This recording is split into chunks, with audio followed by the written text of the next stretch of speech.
Hello guys, welcome to Piyush PCS. और आज जो है वो झारखंड में वैकेंसी आई है। झारखंड पारा मेडिकल संयुक्त प्रतियोगिता परीक्षा 2023। इसमें 2023 विज्ञापन संख्या है, जबकि ये भर्ती जो है 2024 में आई है। ठीक है। इसमें जो टोटल पोस्ट है वो टोटल पोस्ट है आपका बैकलॉग लेकर 2532 पोस्ट। ठीक है। और बैकलॉग अगर छोड़ देते हैं तो करीब करीब 2450 पोस्ट से अधिक है बैकलॉग छोड़कर, यानी कि प्रेशर वालों के लिए। तो चलिए आगे हम लोग देख लेते हैं संबंधित प्रक्रियाएं और अर्हताओं के बारे में। देखिए, जो परीक्षा शुल्क होगा वो 100 रुपया होगा और SC ST के लिए 50 रुपया होगा। ठीक है। और ये जो परीक्षा शुल्क होगा ये नॉन रिफंडेबल होगा, ये आपको वापस नहीं मिलेगा। देखिए, जो पोस्ट है, एक है फार्मासिस्ट का पोस्ट। टोटल कितना निकला है? 560 पोस्ट निकला हुआ है।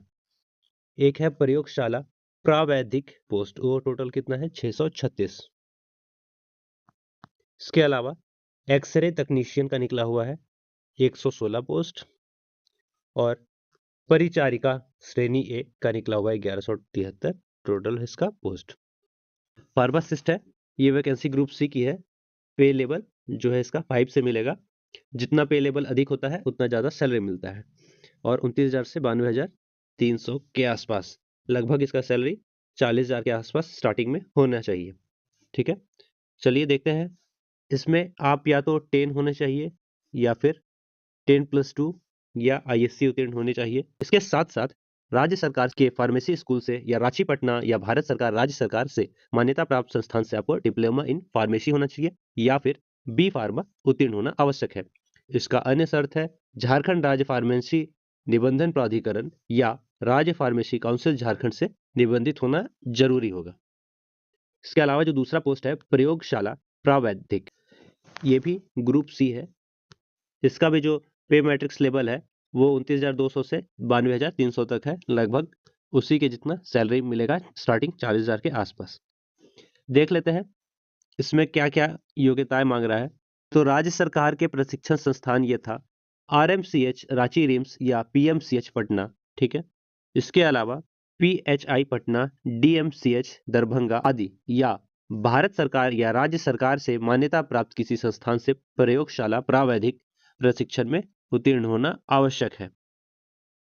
भारत सरकार के मानव संसाधन विकास मंत्रालय द्वारा मान्यता प्राप्त संस्थान जिन्होंने मेडिकल लैब टेक्नीशियन का न्यूनतम 1 वर्ष प्रशिक्षण प्राप्त किया हो वो प्रयोगशाला प्रावैधिक पद के लिए उम्मीदवार होंगे, यानी कि 1 साल का इसमें एक्सपीरियंस मांग रहा है। ठीक है। चलिए, इसके अलावा जो अन्य शर्त है वो झारखंड राज्य पारा मेडिकल काउंसिल से निबंधित होना चाहिए। अब देखिए, एक्सरे टेक्नीशियन ग्रुप सी है, इसका भी सेम है। लेवल 5 ग्रुप सी 29,200 से 92,300 तक है। इसमें आपका क्या क्या एलिजिबिलिटी होना चाहिए? 10 होना चाहिए। ठीक है। साइंस से होना चाहिए या फिर साइंस होना चाहिए 2010 से अगर पहले हैं तो, और 1994 के पहले हैं तो आप 10 पास भी हैं तो चलेगा। लेकिन उसके साथ साथ ISC होना चाहिए, 10+2 में विज्ञान होना चाहिए, या फिर DMR diploma in medical radiography, X-ray, CT scan, USG MRI technician 2010 के पूर्व या फिर 10+2 इंटरमीडिएट में उत्तीर्ण होना आवश्यक है, या 1994 के पहले मैट्रिक उत्तीर्ण के साथ साथ एक्सरे प्रावैधिक डिप्लोमा होना आवश्यक है। ये भी जो है झारखंड राज्य पारा मेडिकल काउंसिल से निबंधित होना चाहिए। इसके अलावा परिचारिका श्रेणी ए ग्रुप बी। ठीक है। इसमें पे मैट्रिक्स लेवल 7 है। 44,900 से 1,42,400 करीब करीब इसमें 55,000 के आसपास इसमें सैलरी स्टार्टिंग में मिलेगा। इसमें क्या क्या होना चाहिए? 10+2 होना चाहिए या ISC होना चाहिए, फिजिक्स केमिस्ट्री बायो से उत्तीर्ण होना चाहिए। 3 वर्ष 6 माह का GNM जनरल नर्सिंग मिडवाइजरी प्रशिक्षण उत्तीर्ण होना चाहिए। इसके अलावा जो झारखंड नर्सिंग काउंसिल से झारखंड नर्सिंग काउंसिल से निबंधित होना भी आवश्यक है। अब देखिए, इसके बारे में कुछ डिटेल दिया हुआ है, अर्हताएं कुछ कुछ एलिजिबिलिटी दिया हुआ है, वो आप यहाँ पर पढ़ लेंगे। ये ऑफिशियल वेबसाइट से आप इसको डाउनलोड करके ही पढ़ सकते हैं, या हमारे टेलीग्राम चैनल से भी आप इसको डाउनलोड करके पढ़ सकते हैं। लिंक मैं डिस्क्रिप्शन में दे दूंगा। देखिए, जो खेलकूद कोटा से हैं वो श्रेणी ग के लिए सीधी नियुक्ति हेतु निम्न मानक के अनुसार अनुमान्य होंगे। ठीक है। आप इसको देख सकते हैं अगर आप खेलकूद से हैं तो। ठीक है, उस कोटे से हैं तो। इसके अलावा ये भी आप देख सकते हैं।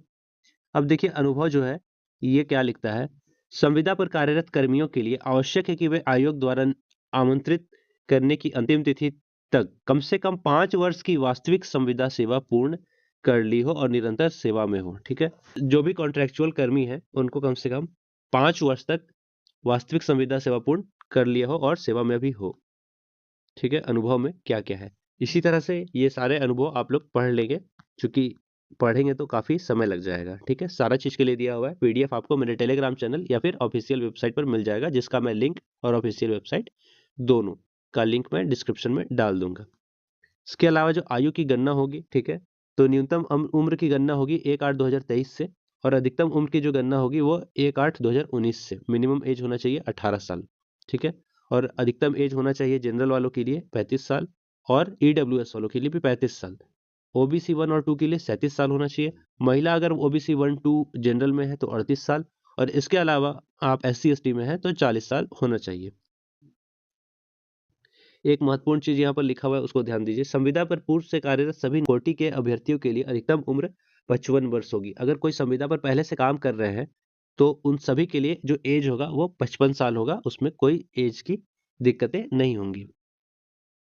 इसके अलावा पीडब्ल्यूडी के लिए भी कुछ सुविधाएं दी हुई हैं। देखिए, अब आरक्षण का दावा कौन कौन कर सकते हैं, तो देखिए जिनके पास आवासीय है SDO लेवल का, ठीक है, 2016 2/6/2016 के बाद का, वो इसको भर सकते हैं परिशिष्ट 8 के अकॉर्डिंग, और पत्रांक 46-50 के अकॉर्डिंग होना चाहिए। इसके अलावा अगर आपके पास आवासीय यानी निवास प्रमाण पत्र 19/7/2019 के बाद का है, पत्रांक 57-52 और परिशिष्ट 9 के अकॉर्डिंग है, तो आपका उसके बाद का CO लेवल या फिर BDO लेवल का मान्य होगा। ठीक है, आप अपना आवासीय देखेंगे तो उसमें ये सारी चीजें लिखी होंगी। देखिए, जो जाति प्रमाण पत्र है वो आपका 2019 के बाद का होना चाहिए। ठीक है, CO या फिर BDO से भी ये मान्य होगा। इसके अलावा OBC सर्टिफिकेट आपका जो है, झारखंड राज्य में अत्यंत पिछड़ा वर्ग OBC 1 OBC 2 अनुसूची के 1-2 के दिनांक 29/8/2012 को अथवा इसके पश्चात उपायुक्त यानी DC लेवल अनुमंडल पदाधिकारी या SDO लेवल का अगर होता है और नॉन क्रीमी लेयर में है तो आपका वो भी मान्य होगा, किंतु जाति प्रमाण पत्र की वैधता जो होगी आपकी वो 25/2/2019 के बाद का ही होना चाहिए। और यहाँ पर जो है ऑनलाइन आवेदन करने का प्रोसेस दिया है, कैसे कैसे भरना है, क्या क्या चीजें हैं, और यहाँ रजिस्ट्रेशन की कुछ प्रमुख डेट है वो देख लेते हैं। तो देखिए, रजिस्ट्रेशन स्टार्ट होगा 23 जनवरी 2024 से और खत्म होगा 22 फरवरी 2024 तक के बीच। आपका जो पेमेंट करने का लास्ट डेट है 26 फरवरी 2024 तक। फोटो और साइन अपलोड करने का जो लास्ट डेट है वो है 28 फरवरी 2024। देखिए, परीक्षा का जो स्वरूप होगा वो OMR भी हो सकता है और कंप्यूटर बेस्ड भी हो सकता है, और फाइनली जो आपका नंबर मिलेगा वो नॉर्मलाइज्ड होके ही आपका फाइनल मार्क्स में जुटेगा। परीक्षा जो है वो एक चरण में लिया जाएगा। ठीक है, सभी प्रश्न वस्तुनिष्ठ और बहुविकल्पीय उत्तर से युक्त होंगे, ऑब्जेक्टिव होगा। ठीक है, लिखित परीक्षा जिसमें जो लिखा है, ये भी जो लिखित परीक्षा है ये भी सभी प्रश्न वस्तुनिष्ठ और बहुविकल्पीय प्रकार के होंगे। देखिए, और लिखित परीक्षा जो है विभिन्न पदों के अनुसार फार्मेसी, एक्सरे प्रावैधिकी, प्रयोगशाला प्रावैधिकी, नर्सिंग से संबंधित 50 प्रश्न पूछे जाएंगे और सही उत्तर के लिए 1 अंक दिया जाएगा। और देखिए, इसमें माइनस मार्किंग नहीं है, परीक्षा में निरात्मक अंक के प्रावधान नहीं है, कोई गलत उत्तर के लिए कोई भी अंक कटौती नहीं होगा, यानी कि माइनस मार्किंग इसमें नहीं है। ठीक है, नेगेटिव मार्किंग इसमें नहीं है, ये बहुत अच्छा बात है। देखिए, इसके अलावा अगर आपके पास कुछ तकनीकी योग्यता है, ठीक है, तो आपको कुछ अलग से अंक मिलेगा। तो ये आपको तकनीकी योग्यता से संबंधित उत्तीर्णता प्रशिक्षण की स्थिति में आपको इतना एक्स्ट्रा अंक मिल सकता है। इसके अलावा मैट्रिक के अंक के आधार पर ये सब दिया जाएगा। अब मैट्रिक और इंटर के आधार पर आपको अंक दिया जाएगा। इसके अलावा जो है, अगर आप राज्य के सरकारी अस्पतालों में संविदा पर कार्य अनुभव के लिए दे अंक है तो 50 अंक अधिकतम होंगे, 5 अंक प्रति पूर्ण वर्ष की दर से दे होगा। यानी कि अगर आप 1 साल से कार्यरत है, आपके पास अनुभव है, तो 5 अंक एक्स्ट्रा दिया जाएगा, 2 साल है तो 10 अंक एक्स्ट्रा दिया जाएगा, 10 साल है तो अधिकतम 50 अंक तक आपको एक्स्ट्रा इसमें मिलेगा। इसके अलावा ये सब आय जाति आवासीय वगैरह का प्रारूप है, इसी के अकॉर्डिंग आप लोग का बना होना चाहिए। ये आप लोग देख सकते हैं PDF डाउनलोड करके, और सिलेबस वगैरह यहाँ पर दिया हुआ है, ये भी आप देख सकते हैं। और गाइज, झारखंड जॉब अपडेट्स के लिए आप हमें सब्सक्राइब कर ले। इसके अलावा आप हमें टेलीग्राम पर भी ज्वाइन कर सकते हैं, वहां पर भी आपको जॉब अपडेट्स और PDF मिलते हैं। इसी के साथ दोस्तों आज का सेशन समाप्त होता है। कैसा लगा आप लोग को जरूर बताएं। जय हिंद दोस्तों, जय भारत।